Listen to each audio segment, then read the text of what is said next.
So a warm welcome to everyone who has joined us again today for the third meeting of the Toni Morrison workshop, Have Mercy, the Religious Dimensions in the Writings of Toni Morrison. It's very important that you sign in and let us know that you are coming week after week on the list over here. So please make sure that before you leave today, you sign the list that's right up here. That's going to determine something that could be very important in your life.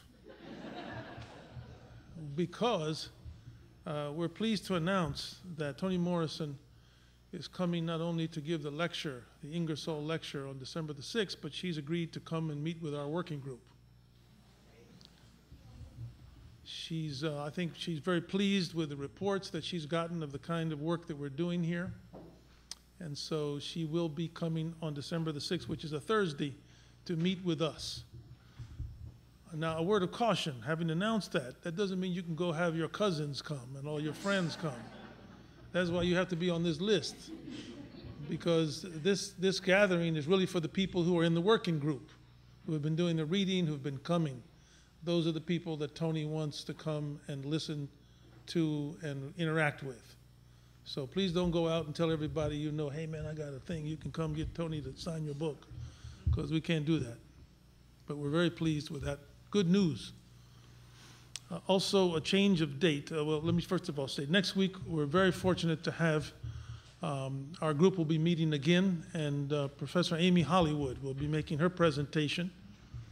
Amy, what are you going to be talking on, so people can know to be sure to go read it? Which books are you going to be? I'm going to be talking mostly about Beloved and the question of whether it's a ghost story and what it means when she says it's not a story to pass on.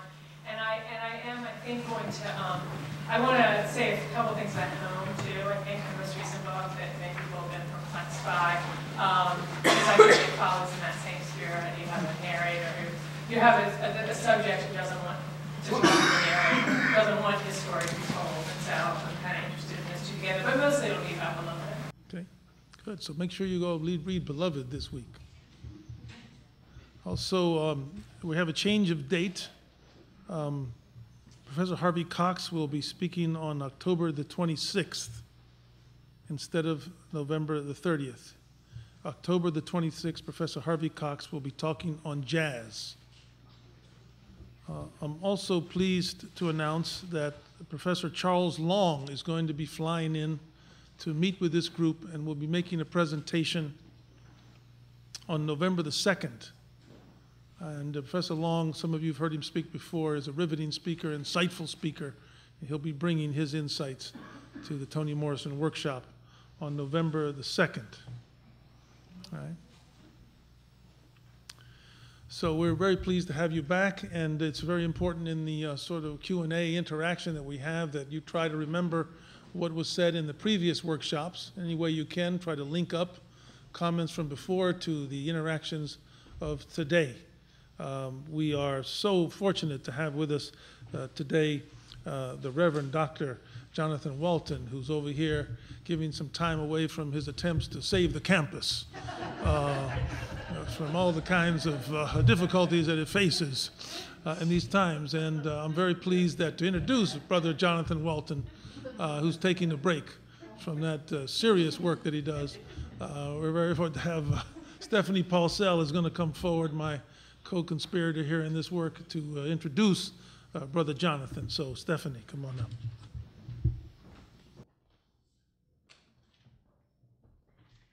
I can't do any better than that. Saving the campus. It's excellent. It's my very great pleasure to welcome Professor Jonathan Walton, who is a social ethicist and a scholar of American religions, to our workshop. He has so many titles now, it will take me a minute to get through them. He is the Plummer Professor of Christian Morals at Harvard University. He is the Pusey Minister in Harvard's Memorial Church. He is also a professor here of Religion and Society in the Faculty of Divinity. Professor Walton's research addresses the intersections of religion, politics, and media culture. His book, Watch This, The Ethics and Aesthetics of Black Televangelism, disrupts commonly held assumptions that associate evangelical broadcasting with white conservative evangelical communities, while illuminating the ways televangelists' professed aims are frustrated by their hyper-mediated methods. Professor Walton's work has been featured in several national and international news outlets, including the New York Times, CNN, and the BBC. He is also the resident ethicist on the Tavis Smiley radio show. In his spare time, Professor Walton is working on a book-length study of famed televangelist Carlton Pearson, tentatively entitled Pentecostalism Made Pretty. The book explores questions of power, privilege, and race in the context of late 20th and early 21st century neo-Pentecostalism. He's also working on completing a volume on African American religious history with Professor Eddie Glaude of Princeton University, entitled American Religion in Black and Blue. Now, if you've ever exchanged emails with Professor Walton, you know that he always signs off "One Love," a reference to a saying by the great American educator and minister Benjamin Elijah Mays, who said, "The love of God and the love of humanity are indeed one love." This conviction shines through all of Jonathan Walton's work, and we are very grateful to have him here today. Welcome.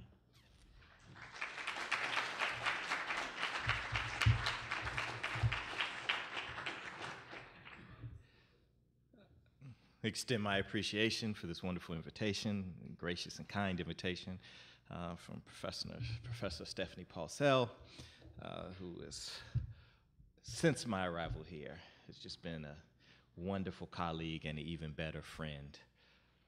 Also to my dear brother, David Carrasco. I think he has confused my efforts to save the campus. He assumes I'm working to save the campus because I'm usually just so busy trying to save him.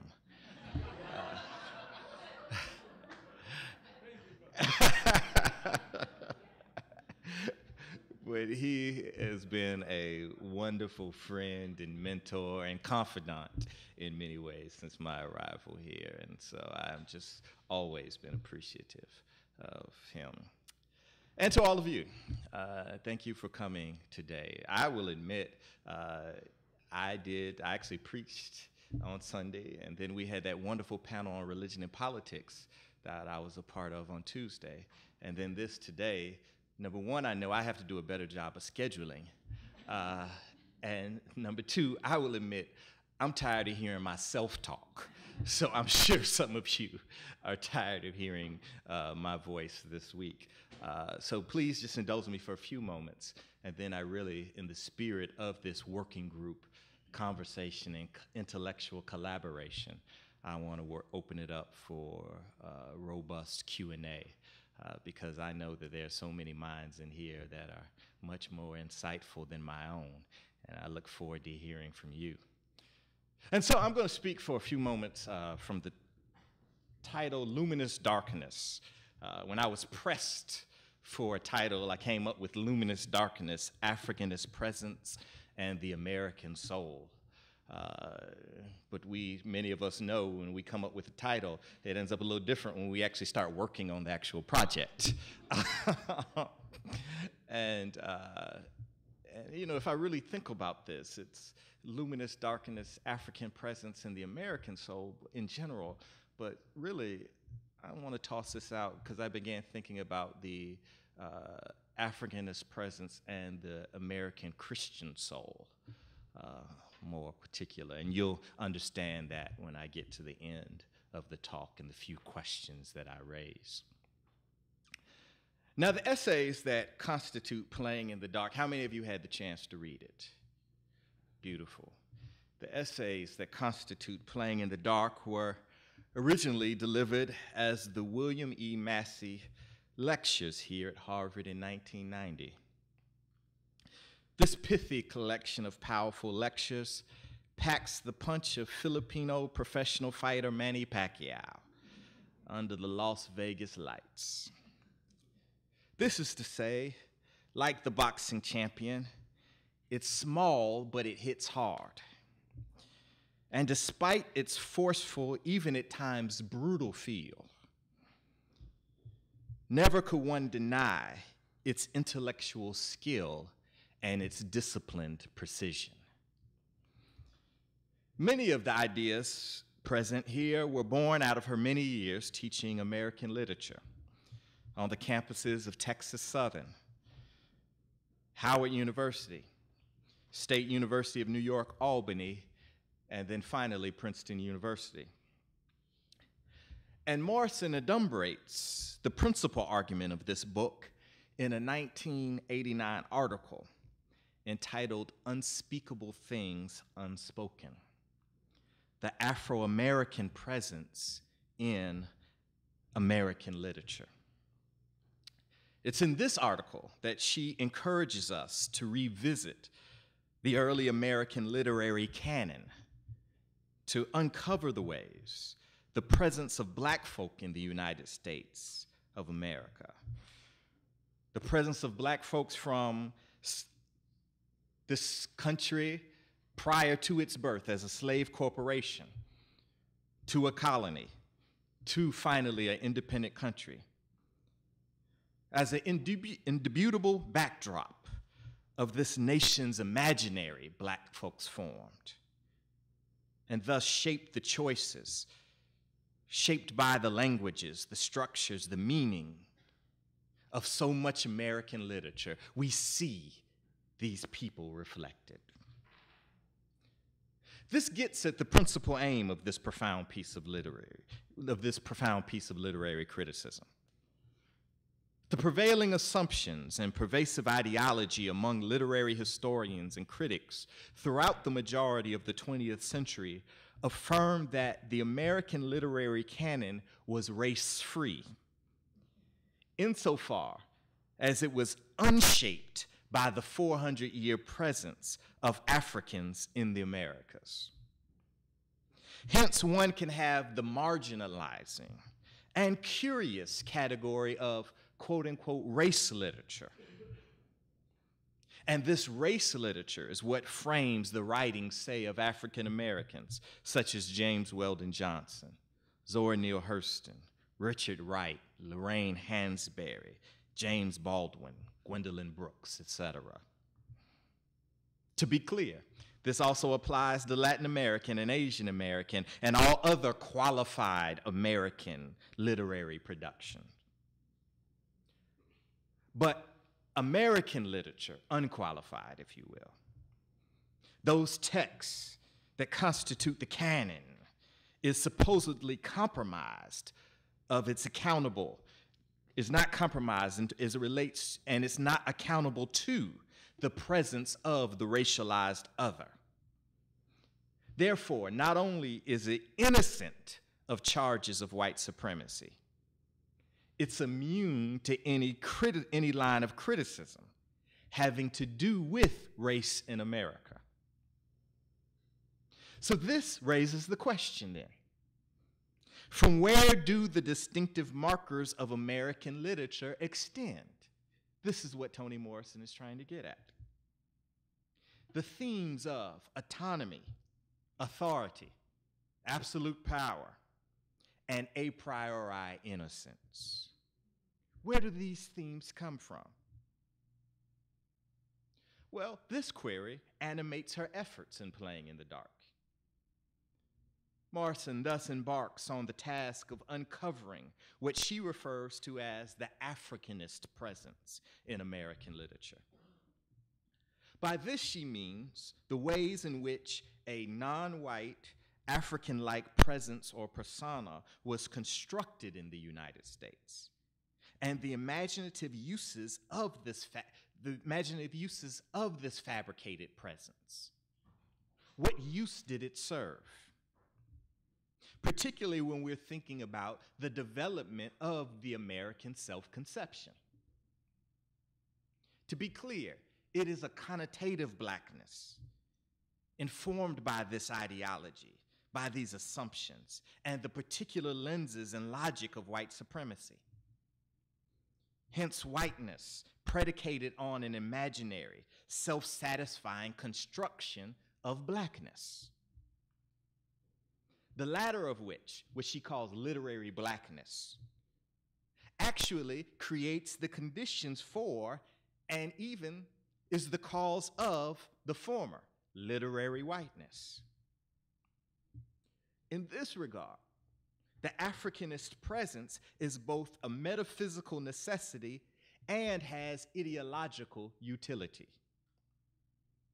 The Africanist presence becomes a ground of all being, use a Tolkienian term, a foundational presupposition on which American attributes of freedom, power, and purity extend. Just as it then comes back and recycles itself. Not only is it this kind of ground of all being, there are these metaphysical assumptions at work, but then it comes back and it recycles itself to enslave, disempower, and dirty the bodies from which American virtue is then parasitic. In reading through several American literary classics such as Willa Cather's Sapphira and the Slave Girl, Edgar Allan Poe's The Narrative of Arthur Gordon Pym, Mark Twain's Huckleberry Finn, and Ernest Hemingway's To Have and Not Have, Morrison reveals the serviceability of Black people, how their bodies are used in the narratives, how they constitute this backdrop. They're the ideological band, if you will, that's driving the rhythm of the narrative. Often, sometimes, as in the case of Sapphira and the Slave Girl, in explicit ways, and in other, sometimes implicit ways. It's what she describes as the theatrical presence of Black surrogacy. This imagination, racial imagination of Blackness that actually brings characters to life. White characters, that is. For they are defined and drawn upon the blackboard of this Africanist presence. Everybody with me? Okay. So her project then, in Playing in the Dark, becomes one of flipping the proverbial script. In her words, she wants to shift the gaze, the critical gaze, from the racial object to the racial subject, from the described and the imagined to the describers and the imaginers, from the serving to those who are being served in the text. Yet in turning the gaze back upon the imaginers, that is the authors themselves, right? Poe, Faulkner, and many others. And turning the gaze back upon these people, and even turning the gaze back upon the slaveholding and segregationist society which produced and empowered these authors, Morrison has to engage in the historical and literary task of transforming objects into subjects, Africanist imaginaries into real people.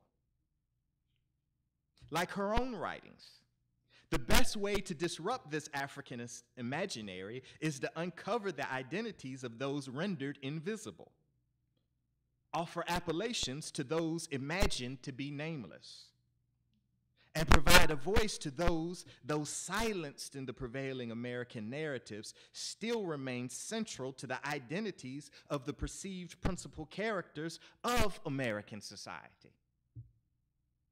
So actually, what the point I'm trying to make now is, I don't think she even gives herself enough credit in the text for what she's actually doing.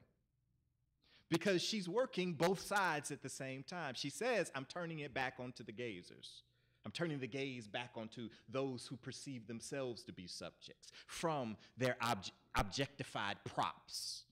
I'm turning the gaze back onto those who are using their imaginations to create this Africanist presence, rather than those people that serve as the black backdrop of their identity. But really what she does is, for those of you who read the text, she begins to even give life to their characters. In the same way, she gives life, of course, to her own characters.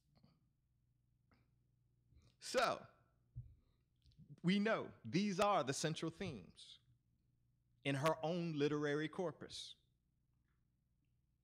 Toni Morrison, she wrestles with the problem of black invisibility,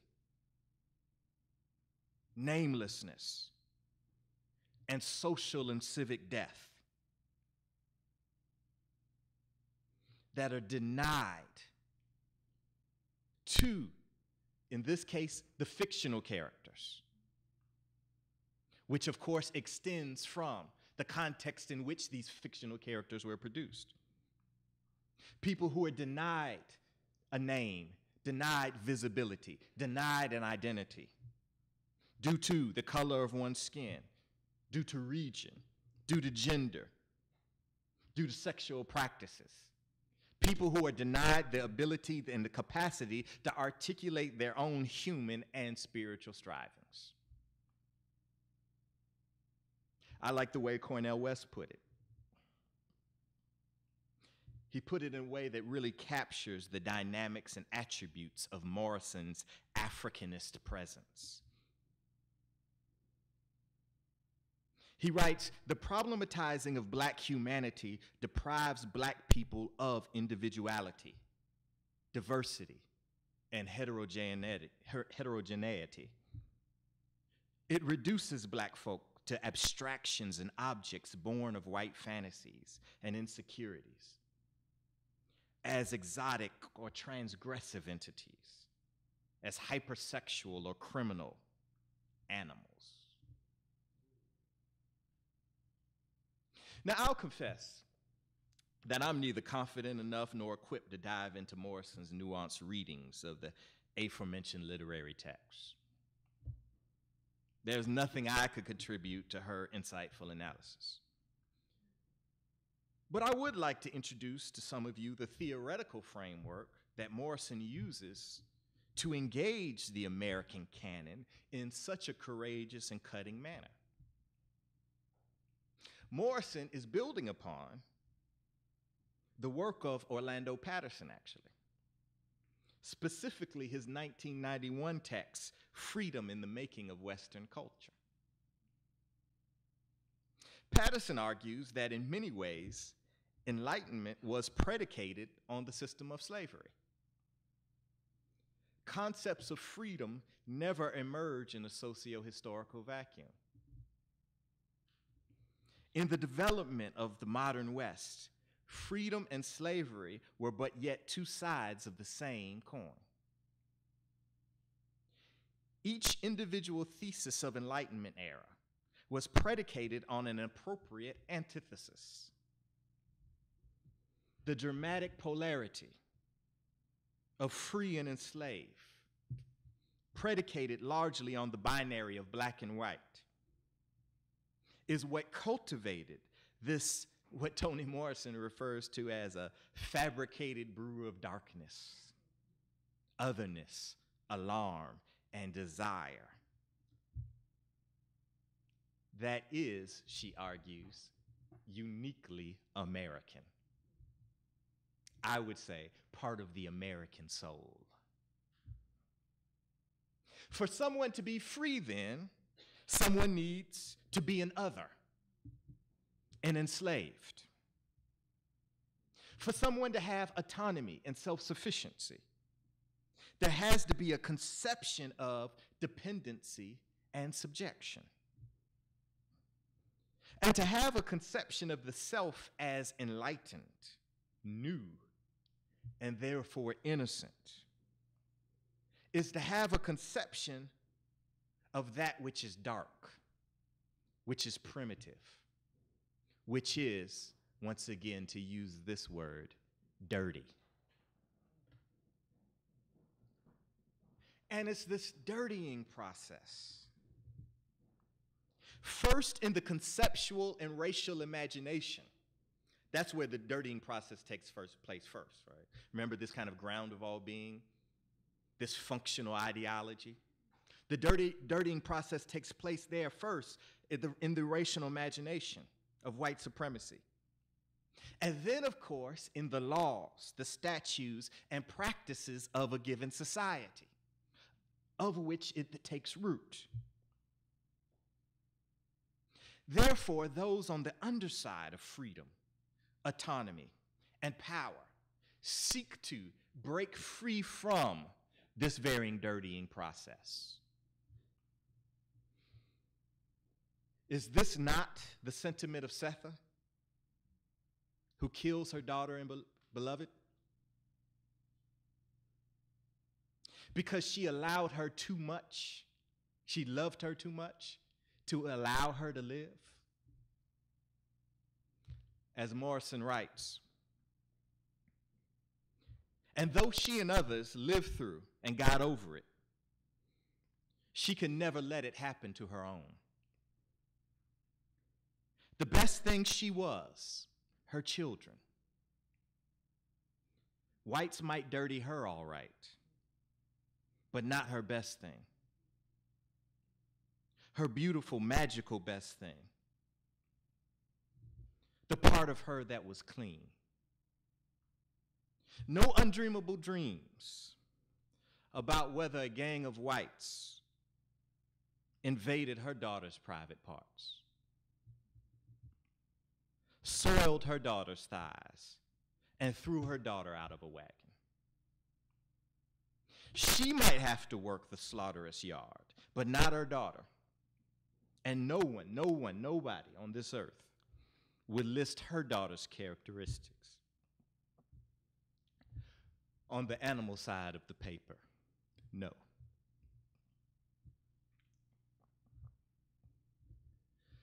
Morrison concludes that powerful. Damn, it's hard having a daughter. Morrison concludes that powerful passage with the line, what she had done was right because it came from true love. Now, interestingly enough, Patterson traces this very conception of freedom